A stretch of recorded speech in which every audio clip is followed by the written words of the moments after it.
Hey guys, well I've been putting it off way too long. I've decided to start the build. I think I might be making some changes to the bike this year, this time around anyway. I'm going to be getting rid of the rack on the back. I'm going to retire that. It's been like that for a couple of years now. It's been fun. I'm going to strip all the wiring off of it, all the motors, just down to the bare frame. I think what I'm going to do is there's a plate right here, okay, that takes all the load pushing down. As you can see, it comes down here and then it spreads it out at the bottom there. What I'm going to do is remove it there and over there, and remove this whole rack. And I think what I'm going to do is I'm going to build a rack, or I'm going to actually buy a rack, a thick one that you normally use on the front of the bike for a cargo rack, and to modify it to fit here, come up to about there, from here to there, and just have some kind of bars or whatever going from here to here, just to steady it, and then I can use that to set my battery on, or build a cage to set the battery in, and leave the back end open. Whatever bar I put from here to here to hold the rack, I could make something that will hold the bag if needed. I don't need all this, it's just added weight. It'll make it easier for me because then I'll only go from here to here, and then I'll put a fender over the wheel, and we'll be able to mount the motor with a plate, something like this, which will actually look pretty cool. Well, it doesn't stick out that far really, so that'll keep the chain short. That'll work pretty good. Well, there you go. As you can see, over time, in many potholes, it's taking its toll on the rack. It's a little bit bent. This side's up really high, and this side's really low, and you can see it's kind of crooked there. So yeah, it's due for a change. It's got a little bit of a bend in it. I think it'll work out pretty good because it won't be putting the weak spot on this build, that I can find anyway, is the rear drop routes are taking all the weight. They're way too thin, and it's got a little bit of flex. So you got some weight on it, so that'll be good to get rid of that. I rarely use the racks anyway. Like I said, we can make this half the size.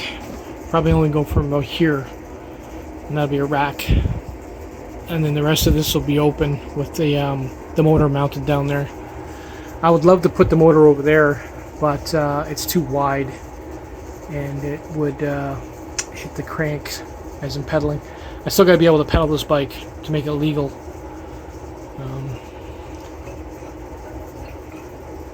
Doesn't look like any more spokes have broken, which is nice. Oh, this one is pretty loose.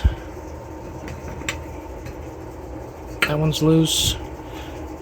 Yeah, this Walmart wheel, the 36 volt hub motor, did not fare well, which I'm surprised considering the size of the spokes. I didn't think they would snap like the way they did. But they did. Like the one in the front has normal spokes, and I've never had an issue with that one. That's a 48 volt. This is a 36 volt. They always make the 36 volts cheap. Yeah, so I think it'll look pretty cool with just a small little rack on there to hold the battery, and leave this open. It'll still be stretched, or I can come down here with, and then I don't know. We'll figure out a way of making another rack so I can at least use the bag if I have to. But then I'm going to be using a large fender to cover the whole wheel, or the wheel's just going to be bare. We'll figure it out. But like I said, the rack is it's bent. It's pretty bent. Figured I'd share that. The front forks have fared pretty good. They're a little bit loose. Nothing major. I got to shim it in here better, but they survived. Doing 45. They said, I think they said on their website, 35 was the maximum speed of these things. I'm thinking a lot faster than that, and they haven't failed, so, or bent. I don't see any cracks or failures in the frame. It's been about a year and a half, 2 years. Really surprised it's survived. Put it through hell. But I think that would be a better move. It will make it much lighter. I'm not going to start it today. I'm still going to figure out how I'm going to mount this to the wheel and everything else. If I'm going to put this on this side, or am I going to put it on the brake side? And then I got to work on ordering up the proper size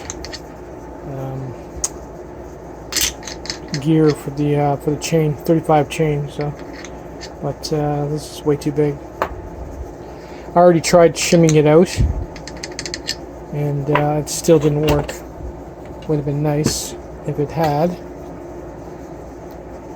It's too bad. I gotta find a way of measuring the inner diameter of this, because this fits perfect. But there's a shim I made, a shim. And it worked sort of, but then when you tighten it down, it was wobbling around, so that's no good. Figure it out. And plus I got the front hub motor, so it'll make up the difference, so I don't have to double gear it. They'll pretty much work together. If I was to just run that motor with just a plain wheel in the front, it would probably burn it out, because I'd have to change the gear ratio. It should be alright. You got me, man. I just got it in the door, so thing weighs a ton. It's been fun though.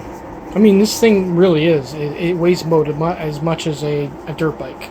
It's pretty heavy.